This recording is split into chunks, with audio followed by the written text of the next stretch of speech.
আসসালামু আলাইকুম, সাথী বলছি। আমরা গিয়েছিলাম লক্ষ্মীপুরে আমাদের গ্রামের বাড়িতে।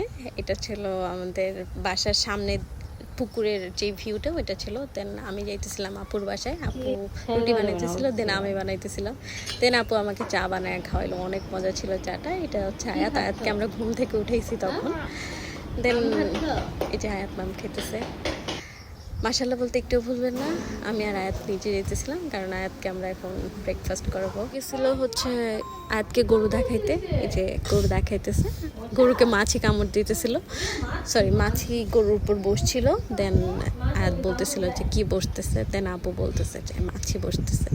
দেন আপু মাছি সরানোর ট্রাই করতেছিল। এই যে মা মেয়েকে গরু দেখাইতেছে, দেন নিয়ে আসতেছে। দেন বৃষ্টি হইতেছিল, অনেক বৃষ্টি হয়েছে, অনেক বৃষ্টি। দেন ওরা বৃষ্টিতে ভিজে টেনে এই যে পুকুরে পানি নিয়ে খেলতেছে। দেন আম্মু অনেকগুলা কাঁঠাল পারলো, এক একজনকে কাঁঠাল ধরা দিতেছে। দেন আমরা এটা আমাদের বাগানের দিকে গেছিলাম, বাগানের দিকে মানে অনেক পানি উঠছিল রাস্তাতে। দেন আমরা এই কাঁঠালগুলো নিয়ে দেন বাসায় আসতেছিলাম। এই যে আমার কাজিনদেরকে আম্মু কাঁঠাল দিতেছে, সরি আম্মু না, এটা কে ছিল জানি, ইস্যুটা কে ছিল, ইস্যু বলো কে ছিল, শুক্করি।